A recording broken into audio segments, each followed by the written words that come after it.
সে একজন অনেক বড় আল্লাহর ওলি, তাহাজ্জুদের নামাজ পড়তো রাতে। তাহাজ্জুদের নামাজ ছাড়া আল্লাহর ওলি হওয়া যায়? তাহাজ্জুদের নামাজ যদি আপনি পড়েন, আপনার মর্যাদা বাড়িয়ে দিবে কে? এ আল্লাহর ওলি জুরাইজ থাকতেন পাহাড়ের উপর, পাহাড়ের উপরে তাহাজ্জুদের নামাজ পড়ছেন।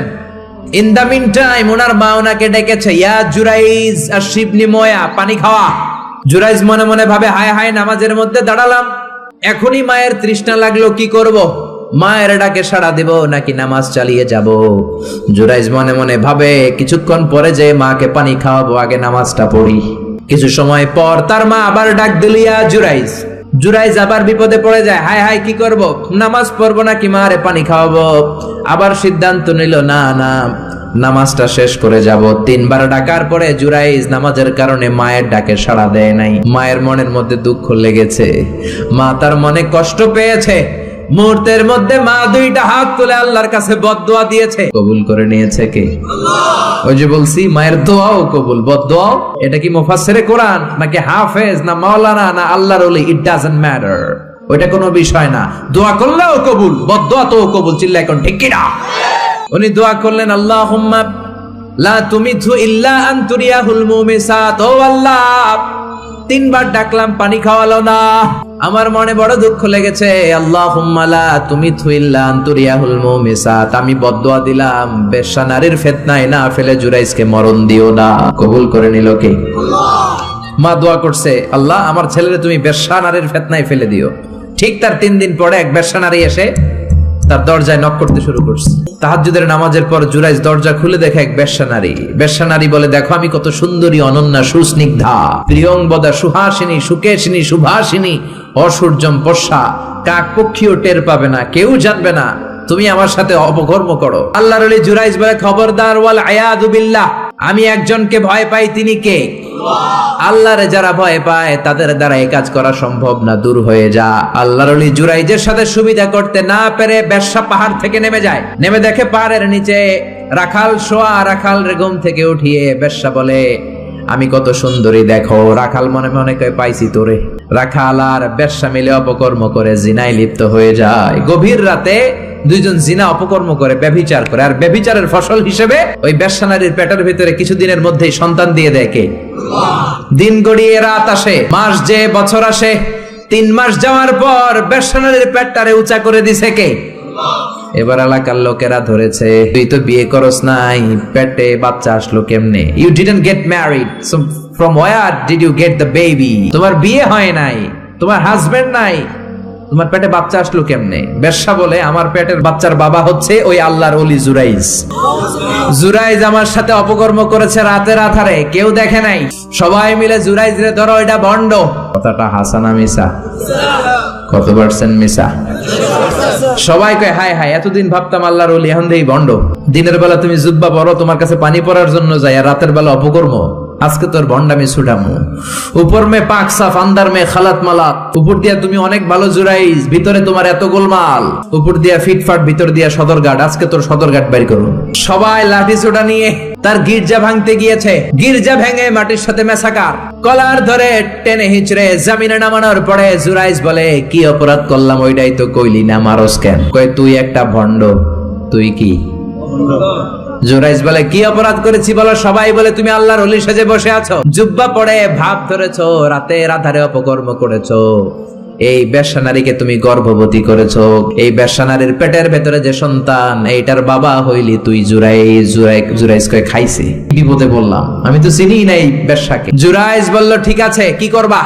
সবাই কয়, তোর ডেথ পেনাল্টি, মৃত্যুদণ্ড। কি দণ্ড? যুগে যুগে মৃত্যুদণ্ড আছে না নাই? মৃত্যুদণ্ড। এখনই তোমার শিরোচ্ছেদ করা হবে। জুরাইজ বলে, ঠিক আছে, শিরোচ্ছেদ করবার সমস্যা নাই। শিরোচ্ছেদ করার আগে 2 রাকাত নামাজ পড়ার অনুমতি দাও। কয় রাকাত? আল্লাহর ওলি জুরাইজ চোখের পানি ছেড়ে 2 রাকাত নামাজ পড়ে আল্লাহর ডেকে বলে, আল্লাহ, তুমি যদি এক হও, তুমি যদি কাদের হও, তুমি যদি সব ক্ষমতার মালিক হও, আজকে এই বেশ্যার পেটের বাচ্চাটার ইঙ্গিত করে একটা প্রশ্ন করব, তুমি পেটের বাচ্চার মুখের জবান খুলে দিবা। আল্লাহ পারে? এই ছোট্ট বাচ্চার জবান খুলে দিতে পারবে? এত ক্ষমতা আল্লাহর। হাজার হাজার মানুষ দাঁড়িয়ে আছে। 2 রাকাত নামাজের পর জুরাইজ বেশ্যারে ডেকে বলে, বেশ্যা দিকে আয়, তোর পেটের বাচ্চার বাবাকে। কয়, আননে।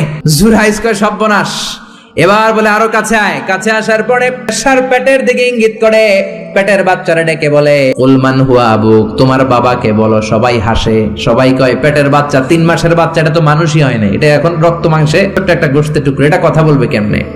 জুরাইজ ডেকে বলল পেটের বাচ্চা, তুমি যদি এক আল্লাহর আদেশে মায়ের পেটে এসে থাকো, তোমারে প্রশ্ন করব, তুমি উত্তর দাও। মান হুয়া Abu, who is your father? তোমার পিতাকে? হাজার হাজার মানুষকে তাজ্জব করে। বেশ্যার পেটের ভেতর থেকে মানুষের মতো আওয়াজ আসতে শুরু করলো। পেটের ভেতর থেকে ছোট্ট বাচ্চা বলে আনতাল আস্তাবি, আপনি আমার বাবা নন। ওই যে সিপাহি দাঁড়ায় আছে আর রাই হুয়া আবি, ওই রাখাল হলো আমার বাবা। আল্লাহু আকবার। সবাই বলে জুরাইজ তুমি তো ভণ্ড না, আসলে আল্লাহর ওলি, আমাদেরকে মাফ করে দাও, তোমার গির্জা আমরা স্বর্ণ দিয়ে বানায় দেব। জুরাইজ বলে স্বর্ণ দিয়ে বানানোর দরকার নাই, মাটি দিয়ে বানায় দিলেই চলবে। ও মিয়া এত বড় আল্লাহর ওলি, উনিও মায়ের বদদুয়া থেকে রেহাই পায় নাই। বুঝতে পেরেছেন? মায়ের বদদুয়ার কারণে অপদস্থ হওয়া লেগেছে। চিল্লায় বলেন ঠিক কি না? এজন্য কত বড় নেয়ামত যে আমাদের ঘরে আছে আমরা নিজেরা চিনি না। হাদিয়া দিবেন আগে আম্মারে দিবেন, বেতন পেলে আগে মায়ের হাতে দিবেন, বাবার হাতে দিবেন, আপনার জীবনটারে উজালা করে দিবে কে? কি রহমত, কি বরকত, কি নেয়ামত ঘরে রেখেছে আল্লাহ, আমরা চিনলাম না। ঠিক কি না? বিশ্বনবী মসজিদ নববীর প্রথম মিম্বারে পা রেখে আওয়াজ করে বললেন আমিন, দ্বিতীয় মিম্বারে পা রেখে আওয়াজ করে বললেন আমিন, তৃতীয় মিম্বারে পা রেখে আওয়াজ করে বললেন আমিন। সাহাবারা বললেন ও নবী 3 বার কেন আমিন বললেন, বুঝি নাই। বিশ্বনবী বললেন প্রথম মিম্বারে যখন পা রেখেছি, জিব্রাইল এসে বলেছে রমজান পাওয়ার পরেও ইবাদত করে যে গুনাহ মাফ করতে পারে নাই, তার উপর আল্লাহর লানত। আমি বিশ্বনবী বলে দিয়েছি আমিন। দ্বিতীয় মিম্বারে পা রেখেছি, জিব্রাইল এসে বলেছে আমি বিশ্বনবীর নাম শোনার পরেও যারা আমার উপরে দুরূদ পড়ে নাই, তাদের উপরে আল্লাহর লানত। আমি নবী বলে দিয়েছি আমিন। সবাই পড়েন সাল্লাল্লাহু আলাইহি ওয়াসাল্লাম। 3 নাম্বার মিম্বারে পা রাখার পরে জিব্রাইল এসে বলে মা বাবা একজনকে কিংবা 2 জনকে বার্ধক্যে উপনীত পাওয়া অবস্থায়, বয়স্ক অবস্থায়, পাওয়া অবস্থায় মা বাবার খেদমত করে যারা জান্নাত কামাতে পারে নাই, তাদের উপর আল্লাহর লানত। আমি বলেছি আমিন। এজন্য মা বাবার খেদমত করলে জান্নাত তারে উন্মুক্ত করে দিবে কে? আল্লাহ। বিষ্ণুই বললেন মা বাবা 2 জনের সাথেই ভালো আচরণ করবা, বিশেষ করে মায়ের সাথে। কার সাথে? এক সাহাবী বললেন, বুখারীর বর্ণনা, মান হাক্কু বিহুসনি সাহাবাতি ইয়া রাসূলুল্লাহ, সবচেয়ে বেশি ভালো আচরণ কার সাথে করব? বিষ্ণুই বললেন উম্মুক, মায়ের সাথে। তারপরে বললেন মায়ের সাথে, তারপরে বললেন মায়ের সাথে, 3 বার বললেন মায়ের সাথে। আরেক বর্ণনা এসেছে 4 বার বললেন মায়ের সাথে, 5ম বারে বললেন তোমার পিতার সাথে। বাবার চেয়ে মায়ের মর্যাদা বেশি না কম? আল্লাহ বললেন বাবার চেয়ে মায়ের মর্যাদা অনেক বেশি। তার কারণ হলো মা যে কষ্ট সহ্য করেছে, বাবা ওইটা করে নাই। ঠিক কি না? হামালাতু উম্মুহু, বাবা তোমারে পেটে ধরে নাই, পেটে ধরেছে কে? 2 নম্বরে বললেন ওয়াহানান আলা ওয়াহান, বোঝার পরের বোঝা, যন্ত্রণার পরের যন্ত্রণা 10 মাস 10 দিন বাবা সহ্য করে নাই, করেছে কে? 3 নম্বরে বললেন ওয়াফিসালুহু ফি আমাইন, 2 বছর বাবা দুধ খাওয়ায় নাই, দুধ খাওয়ালো কে? 2 বছর আপনি দুধ খাইছেন, তার মানে কত লিটার দুধ আপনি খেয়েছেন, কত গ্যালন, কত গ্লাস দুধ আপনি খেয়েছেন, কোনো হিসাব আছে? বিশ্বনবী ধমক দিয়ে বললেন লাউ কাতাআতা জিলদাক, জিলদ মানে কি? চামড়া। লাউ কাতাআতা জিলদাক, তোমার চামড়াগুলো কেটে রোদে শুকিয়ে যদি মায়ের পায়ের 2টা জুতা বানিয়ে দাও, ওই যে ছোট্টবেলায় 1 ঢোক দুধ তুমি খেয়েছিলা, ওই একটা ঢোক দুধের শোধ আদায় হবে নাকি? মায়ের দুধের শোধ আদায় হবে? জোরে বলেন আদায় হবে? আদায় হবে। যেদিন আমাদেরকে জন্ম দিলেন কতটা কষ্ট সহ্য করেছেন, মনোযোগ দিয়ে শোনেন। মেডিকেল সায়েন্টিস্টরা বলে কোন সুস্থ মানুষ তার দেহে 45 ইউনিটের বেশি ব্যথা সহ্য করতে পারে না। একজন তাজা সুস্থ মানুষ তার দেহে 45 ইউনিট পেইন একবারে সহ্য করতে পারে। ব্যথার মাত্রা যদি 45 ইউনিটের বেশি হয়, লোকটা হয় বেহুশ নয় মরে যাবে। আমার আর আপনার মা আমাদেরকে জন্ম দিতে যে 57 ইউনিটেরও বেশি ব্যথা সহ্য করেছেন, 57 ইউনিট প্লাস। কেন ইমাজিন, এটা কি কল্পনা করতে পারেন? কল্পনা করতে পারেন? 57 ইউনিটেরও বেশি, যেই ব্যথাটা কোনো অ্যাক্সিডেন্টে আপনার দেহের 20টা হাড্ডি একসাথে ভেঙে গেলে যত ব্যথা, তার চেয়েও বেশি ব্যথা। চিল্লায় এখন আল্লাহু আকবার। এজন্য আল্লাহ ডেকে বললেন, খবরদার মায়ের সাথে বেয়াদবি করো না।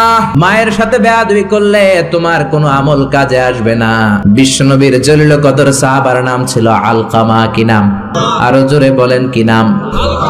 আলকামা অসুস্থ, ইন্তেকাল করবে, মুমূর্ষ, কিন্তু মুখ দিয়ে কালেমা বেরোয় না। তার আত্মীয় স্বজন সবাই মিলে তার সামনে কালিমা পড়ে, কিন্তু কালিমা বেরোয় না। 3 দিন বিছানায় পড়া। কয়দিন? বিশ্বনবী বলেছেন, লাকিনু মাউতাকুম লা ইলাহা ইল্লাল্লাহ। তোমরা তোমাদের মুমূর্ষ মৃত রোগীদের সামনে বসে লা ইলাহা পড়ো। কি পড়ো? কিন্তু বললেন না, লা ইলাহা পড়েন, লা ইলাহা পড়েন। অনেকে মারা যাবে, দাদা মারা যাবে, চাচা মরে যাবে, বিছানায় পড়া, কানের সামনে যায় এই লা ইলাহা পড়েন, লা ইলাহা পড়েন। এরকম জোরাজোরি করবেন না, তার রূহ বের হচ্ছে, এমনিই তো একটা জ্বালা। আবার যদি আপনি চাপাচাপি করেন, সে যদি বলবে শোনা পড়ুন না, ঝামেলা আছে না নাই? এজন্য বিশ্বনবী বললেন, জোরাজোরি করো না, কানের সামনে যে আস্তে আস্তে তার সামনে যে পড়তে শুরু করে দাও, লা ইলাহা ইল্লাল্লাহু মুহাম্মাদুর রাসূলুল্লাহ। লাকিনু মাউতাকুম লা ইলাহা ইল্লাল্লাহ। তোমাদের মৃতদের সামনে যে, মুমূর্ষদের সামনে যে কালিমার তালকিন দাও। আলকামা নামক সাহাবীর মুখ দিয়ে কালিমা বেরোয় না। বিশ্বনবী বেলালকে আর সুহাইবকে, 2 সাহাবীরে পাঠালেন, যাও কালিমার তালকিন দাও। বেলাল যে তালকিন দেয় তারপরেও বেরোয় না, জিহ্বায় আটকে যায়। বিশ্বনবী আলকামার বিবিরে ডেকে পাঠালেন। আলকামার বিবি আসার পরে বিশ্বনবী বললেন, ও আলকামার বিবি, আলকামা কেমন ছিল? বিবি বলে, নামাজি ছিল, অনেক দানশীল ছিল, কোনো খারাপ আমল ছিল না। আলকামার বাবা মা কেউ বেঁচে আছে নাকি? আছে। কে আছে? মা আছে, মারা ডাকো। ও আলকামার মা, তোমার আলকামা কোনোদিন নামাজ ছেড়েছে কিনা? না। রোজা ছেড়েছে কিনা? না। মানুষের সাথে খারাপ আচরণ করেছে কিনা? না। তোমার সাথে কেমন আচরণ করেছে? তোমার সাথে কেমন আচরণ করেছে? এই প্রশ্ন করার পরে আলকামার মা কাঁদতে শুরু করে দিলেন। আলকামার মা বলে, নবী আমার কথা শুনতো না, শুধু বউয়ের কথা শুনতো। বউয়ের ওড়না ধরে পিছু পিছু ঘুরতো, আমার মনে কষ্ট দিয়েছে। বিশ্বনবী বললেন, তোমার ছেলেরে তুমি মাফ করে দাও। আলকামার মা বলে, না, মাফ করব না। এই কথা শোনার পরে বিশ্বনবী বললেন, লাকড়ি আনো, আগুন জ্বালাও, আলকামারে আগুনে ফেলে দেব। লাকড়ি আনে, আগুন জ্বালানোর পর আলকামার মা চিৎকার দিয়ে বিশ্বনবীর পায়ে পড়ে যায়। বিশ্বনবীর ডেকে বলে, নবী গো, আপনার 2টা পায়ে ধরি, আমার কলিজার টুকরা আলকামারে আগুনে ফেলবেন না। আলকামা আমার নার ছেড়া ধন, আমার কলিজার টুকরা। ও নবী, অনেক কষ্ট দিয়েছে আমার মনে, কিন্তু আগুনে ফেলবেন না। আগুনে ফেলার জন্য ওরে আমি পেটে ধরি নাই, আগুনে ফালানোর জন্য ওরে আমি মানুষ করি নাই। ও নবী, আমার আলকামারে আগুনে পড়বেন না। জান জান, আমি আমার আলকামারে মাফ করে দিলাম। বিশ্বনবীর সামনে দাঁড়িয়ে আলকামার মা যখন মাফ করে দেওয়ার ঘোষণা দিল, বিশ্বনবী সাক্ষী, সাহাবীরা সাক্ষী। আলকামা চিৎকার করে পড়তে শুরু করলো, লা ইলাহা ইল্লাল্লাহু মুহাম্মাদুর রাসূলুল্লাহ সাল্লাল্লাহু আলাইহি সাল্লাম। কালিমা পড়ে শেষ নিঃশ্বাস ত্যাগ করেছে। চিল্লায় কোন আল্লাহু আকবার। এজন্য মা বাবার খেদমতের দরকার আছে না নাই?